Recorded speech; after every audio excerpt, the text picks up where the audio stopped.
Olá, sejam todos bem-vindos a mais uma aula de matemática. Eu sou o professor Aniel Santos, professor de matemática aqui do Centro de Mídias de Educação do Amazonas, e vamos ver o que temos para a nossa aula. Aula de número 3, o objeto de conhecimento, necessidade dos números reais para medir qualquer segmento de reta. Números irracionais, reconhecimento e localização de alguns na reta numérica. E no nosso detalhamento, nós vamos ter reconhecimento dos números irracionais e estimativas na localização na reta numérica. Beleza? Então, pegue seu caderno, pegue sua caneta e vamos para a aula.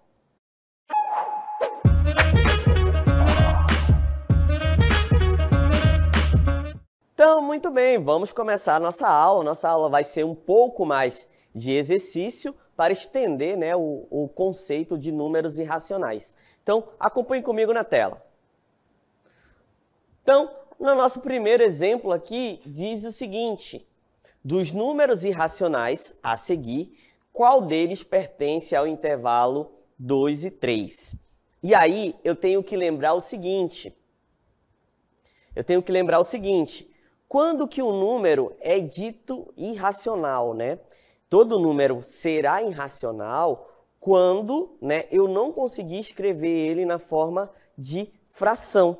Então, se eu não consigo escrever um número na forma de fração, ele é dito um número irracional. Então, por exemplo, o número π, que é 3,14, tem uma infinidade de casas decimais, raiz de 2, raiz de 3, raiz de 6. Então, se você observar nesse exemplo, todos são números irracionais. Só que nesse caso especificamente, ele quer saber quem vai estar no intervalo 2 e 3, beleza? Então, volta comigo na tela.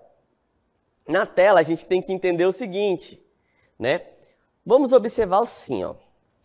O π, nós sabemos que o valor dele é 3,14, correto? O valor do π é 3,14. O valor de raiz quadrada de 2, a gente sabe que é aproximadamente 1,41, 42, né? A raiz quadrada de 3 é um valor acima de 1,71, 72, se eu não me engano, mas a gente usa aproximadamente 1,71. Então, só de observar aqui, ó, imagina a nossa reta numérica, beleza? Na nossa reta numérica, nós vamos ter aqui, ó, o 0, o 1, o 2 e o 3. Beleza? Então, ó, só de observar, vamos por exclusão, nós vamos ver o seguinte, né? É possível ver o seguinte, que o π, ele vai ser um número que vai estar acima do 3, certo? Então, o π não pode ser resposta para essa nossa pergunta. A outra, raiz de 2, 1,41, ou seja, vai ser um número que, se eu imaginar que é a metade aqui, ó, que aqui é 1,5, né? Então, esse número 1,41 vai estar no intervalo entre 1 e 1,5. Então, a raiz de 2 vai estar aproximadamente aqui, ó. Beleza? Que também não está no nosso intervalo. E a raiz de 3, ela vai ser um valor que também vai ser um pouquinho acima do que 1,5. Então, a raiz de 3, né, ela vai estar aproximadamente nesse ponto. Então, a raiz de 3 vai estar aqui entre 1,5 e 2. Então, ó, a letra A não pode ser, a letra B não pode ser, a letra C não pode ser. Então, a única resposta correta é a letra D. E aí, se eu observar, a raiz quadrada de 6, ela é aproximadamente 2,44 e um monte de casas decimais. Beleza? Por isso que é importante a gente ter essa noção, tá bom? Ó, raiz de 6 e raiz, né, vai ser o valor que vai estar dentro desse intervalo. Uma outra dica que a gente pode usar aqui também é o seguinte, ó. Gente,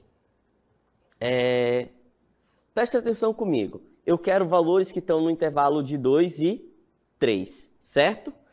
Eu sei que existe um número cuja raiz quadrada desse número é 2, que é quem? Raiz quadrada de 4. Raiz quadrada de 4 é 2. E eu também sei que existe um outro número, tá? Que a raiz quadrada dele é igual a 3. É quem?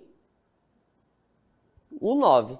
Então, raiz quadrada de 4 é 2 e a raiz quadrada de 9 é 3. Então, como eu sei que a raiz quadrada de 6 ela não é um número exato, então, só que ela é maior do que a raiz quadrada de 4 e menor do que raiz quadrada de 3. Então, por isso, eu já posso prever que esse valor vai estar dentro desse intervalo, beleza? Também aqui é uma forma de se estimar uma posição, né, de um valor decimal, né? Nesse caso, o valor irracional. Porque como ele possui uma infinidade de casas decimais, eu não vou conseguir ser muito preciso, mas eu consigo estimar, né, ver ali mais ou menos aonde ele vai estar, beleza? Então, por exclusão, a gente pode chegar a essa conclusão. Lembrando que, ó, aqui a gente observou que o π é maior do que o 3, a gente observou que raiz de 2 é menor do que 2 e a raiz de 3 é menor do que 2 também. Muito bem, então a resposta correta é a nossa letra D. Beleza? Então, ó, a outra forma de se posicionar, né, uma raiz que eu não sei, é utilizando a ideia das raízes, né, inteiras. Por exemplo, a raiz quadrada de 4 é 2, então, e a raiz quadrada de 9 é 3. Então, como a raiz quadrada de 6, ela deve obrigatoriamente ser um número maior do que 4, a raiz quadrada de 4 e um número menor do que a raiz quadrada de 9, então a resposta, né, correta, nesse caso, é raiz de 6, que ela vai estar nesse intervalo. Vamos ao nosso próximo exemplo, questão 2. Diz assim, ó, uma reta numérica indicada a seguir, todos os pontos marcados estão igualmente espaçados. Sendo assim, a soma do numerador com o denominador da fração irredutível, que representa x, é igual a, né? Então, o que é que vamos organizar aqui o nosso raciocínio? Eu tenho esse intervalo, ele pegou esse intervalo aqui, de 3 sobre 7 a 4 sobre 7, certo? E ele, nesse intervalo, ele dividiu em pontos iguais, beleza? Então, ó, dividiu em pontos iguais. E aí, ele quer saber quanto que vai ser a soma da fração irredutível que representa o número x. Show de bola? Então, ó, na reta indicada a seguir, todos os pontos estão marcados igualmente espaçados. Sendo assim, a soma do numerador da fração irredutível que representa o x é igual a... Então, ó, como eu já estava explicando, a gente dividiu, né, aqui o nosso intervalo em quatro partes, né? Só lembrando que esse 4 está bem aqui assim, ó, tá bom? Então, eu tenho 1, 2, 3, 4. Então, dividir um intervalo, um inteiro em 4 partes, gente, ó, se imaginar um inteiro dividido em 4 partes, o que que isso significa? Que vai ser 0,25, beleza? Então, esse inteiro vai ser 0,25, ou seja, cada pedacinho desse eu aumentei 0,25. Ó. Show de bola? Então, cada pedacinho desse eu vou estar aumentando 0,25. Então, aqui, ó, vai ficar 3,25 sobre 7, 3,50 sobre 7, 4, sobre 7, né? E o 4 ali que já é inteiro. Só que eu não, para ficar bem interessante, eu posso escrever isso como sendo uma fração. Que fração seria essa? Seria a fração de 3,25. 3,25, gente, é a mesma coisa, né? Que 325.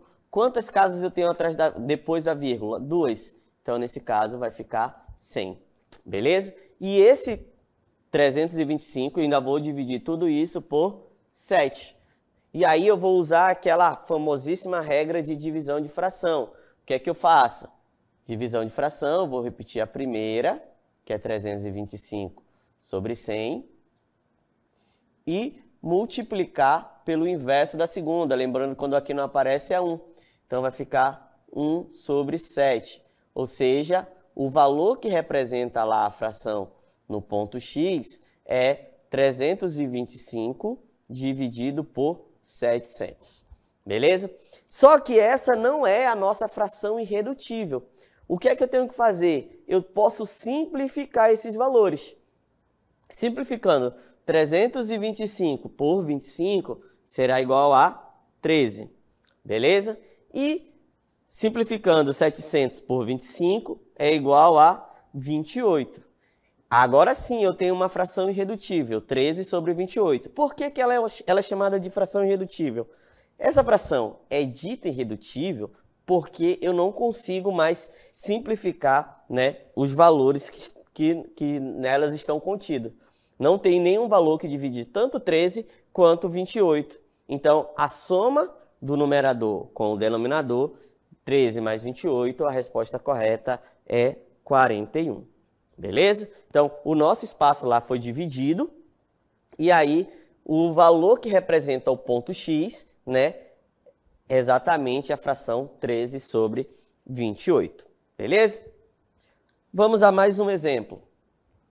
Exemplo, questão 3, ano de 2023. Ele fala o seguinte, ó, a raiz quadrada de 7 é aproximadamente, para quem não conhece esse símbolo na matemática, quando eu tenho o igual e um tiozinho em cima do igual, né? Isso aqui é aproximadamente, mas também eu posso utilizar a ideia de 2 tios, tá bom? Então, é aproximadamente 2,646. E aí ele pergunta, né? Então, quanto que vai ser o valor aproximado de 35 sobre 7? Ou sobre raiz de 7. Então, eu quero dividir 35 por raiz de 7. Beleza?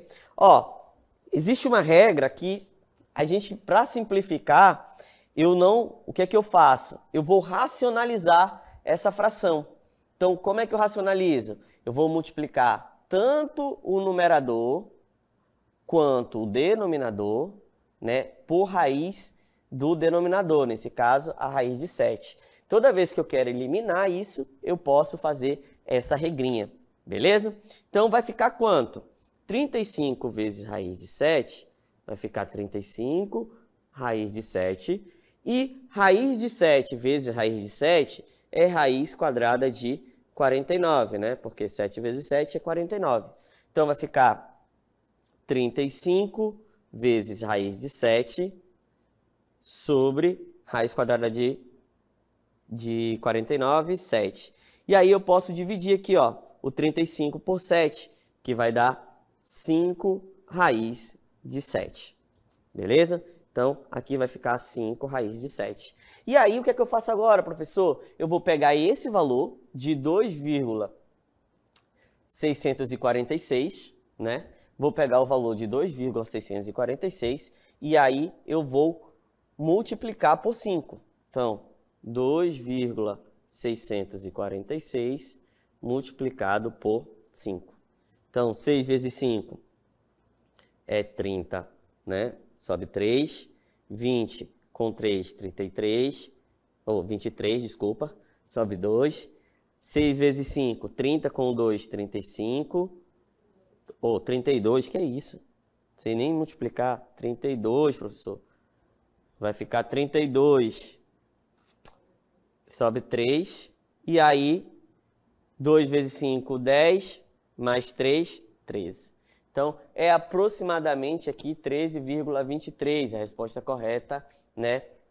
A nossa queridíssima letra C, né? Aqui a gente tem um gabarito comentado, mas ali foi o passo a passo. Então, no primeiro passo, a gente vai racionalizar, né? Que foi o que a gente fez aqui. multiplicamos tanto o numerador quanto o denominador por raiz de 7, beleza? Depois, eu vou obter raiz de 35 vezes raiz de 7 sobre 7, que eu posso dividir o 35 por 7, que dá 5 vezes o valor de 7. E aí, quando eu multiplicar 5 vezes o valor da raiz quadrada de 7, né, que é 2,646, eu vou ter aproximadamente 13,23. Beleza? Tranquilo até aí? Então, toda vez que eu tenho um denominador, no denominador uma fração, toda vez que eu tenho no denominador um radical, né, uma raiz de um número que não é inteiro, eu devo racionalizar. E uma das regras de racionalização é multiplicar tanto o numerador quanto o denominador pelo mesmo valor do denominador. Beleza? Tranquilo? Então acompanhe comigo o nosso próximo exemplo. Então, no nosso próximo exemplo, temos o seguinte. Os babilônicos, talvez tenham usado a fórmula abaixo para obter aproximações interessantes de raiz quadrada de números que não são quadrados perfeitos. Ou seja, quando que um número é quadrado perfeito? Quando que é elevado ao quadrado, ele dá um número inteiro. Por exemplo, 4 ao quadrado. 4 ao quadrado é 16. Então, 16 é um quadrado perfeito. Beleza? Então, toda vez que isso acontece, né, a gente diz que o número é quadrado perfeito. E aí, o que é que diz essa questão? Ela diz que os babilônicos, eles talvez tinham uma fórmula aproximada para obter esse tipo de, né, aproximação mais interessante, que seria essa ideia aqui, ó. Raiz quadrada de uma parte a ao quadrado mais b é aproximadamente a mais b dividido por 2a. Vamos com um número para ver se fica mais interessante. Atribuindo os valores 4/3 e 2/9 a essa fórmula, né? É correto afirmar que obtemos aproximadamente. Observe que aqui ele não está trabalhando com números inteiros, né? Ele está trabalhando com números que estão escritos na forma de fração. E aí ele quer a aproximação. Qual seria a aproximação desse valor, né? Então o que é que nós podemos fazer? Vamos trabalhar com bastante calma aqui, ó. Que a gente vai ter que ter bastante calma. Por quê? Quanto que é o valor de A? 4/3. Então, vai ser 4/3 ao quadrado, ó. Beleza?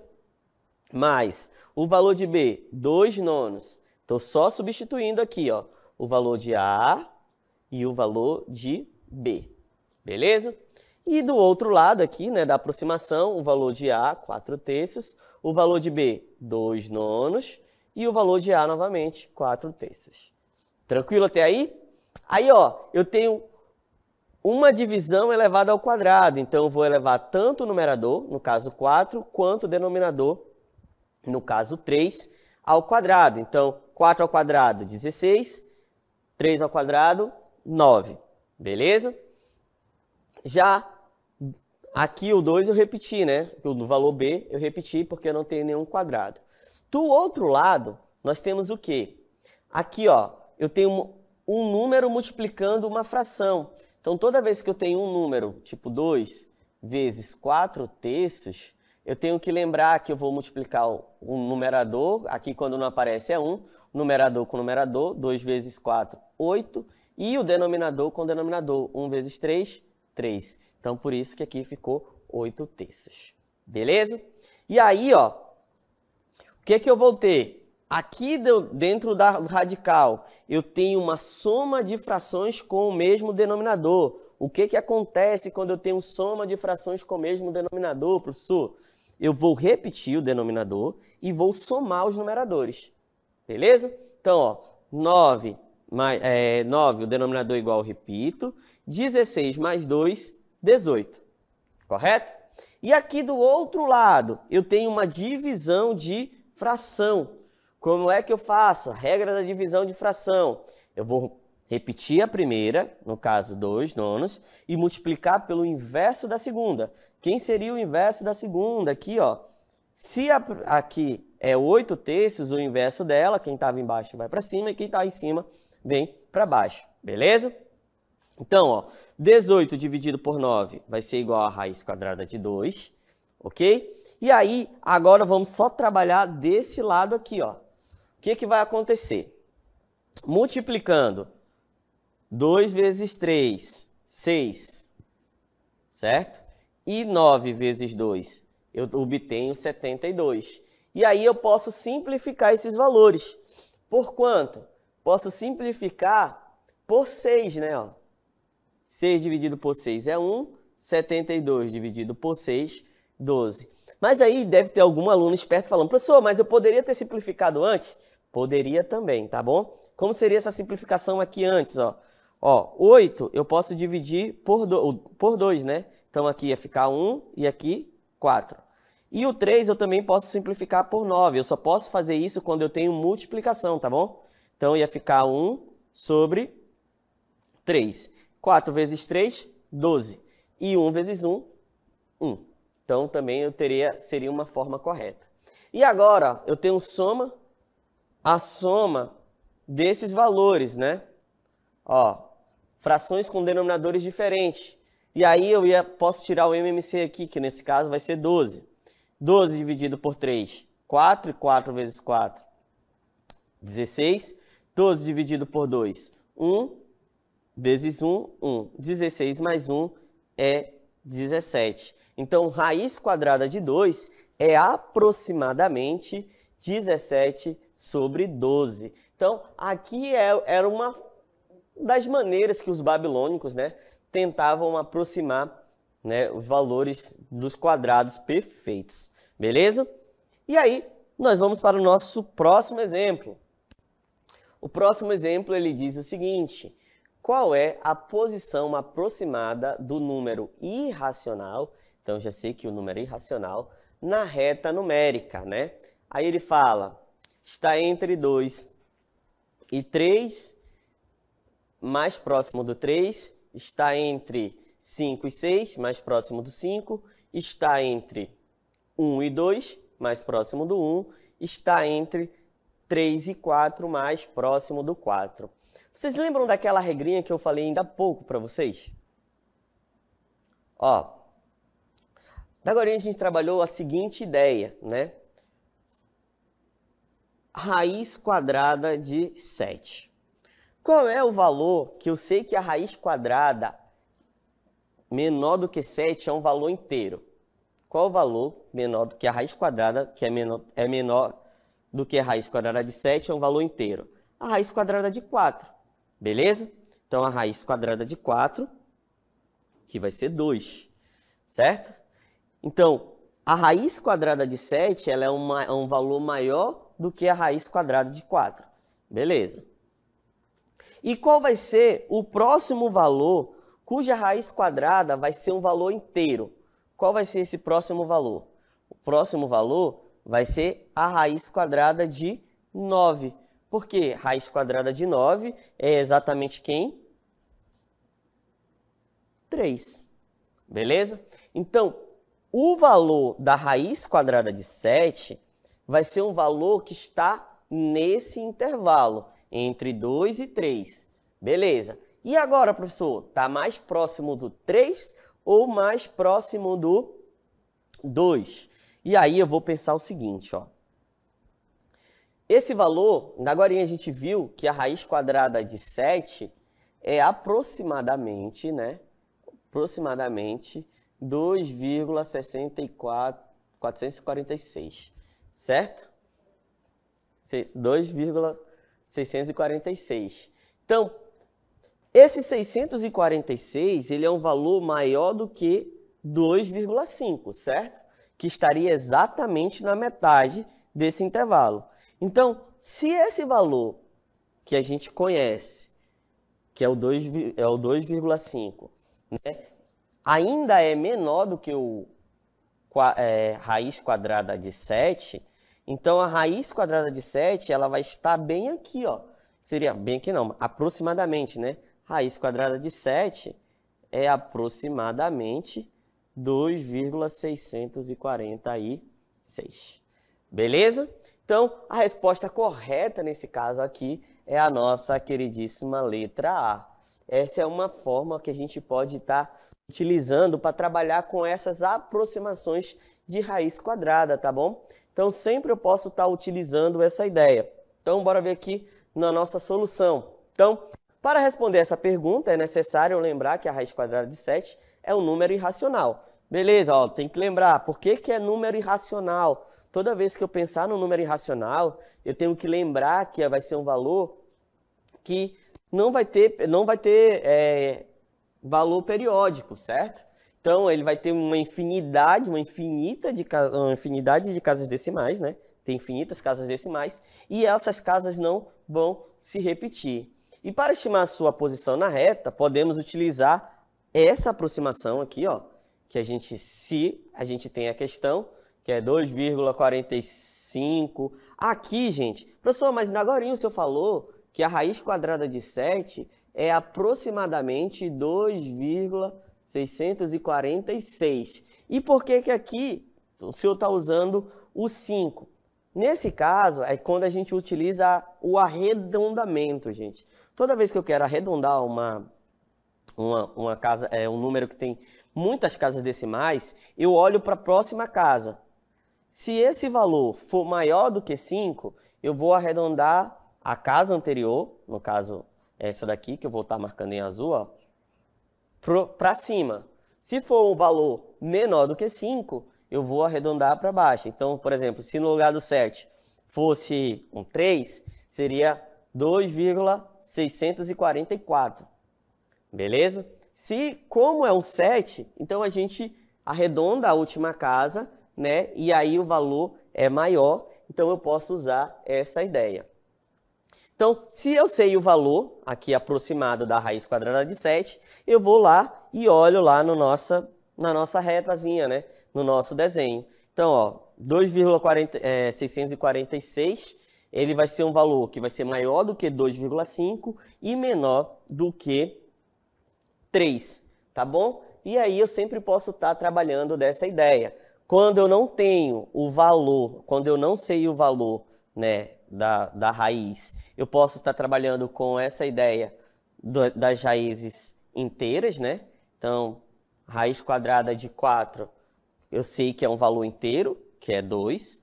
E a raiz quadrada de 9, eu sei que também é um valor inteiro, que é 3. Então, como o 7 é um número maior do que 4 e menor do que 9, então, obrigatoriamente, a sua raiz quadrada também vai ser um número maior do que 7 e menor do que a raiz quadrada de 9. Beleza? Então, essa foi a nossa aula, né? Espero que vocês tenham compreendido um pouco mais sobre a localização dos números irracionais e até o nosso próximo encontro.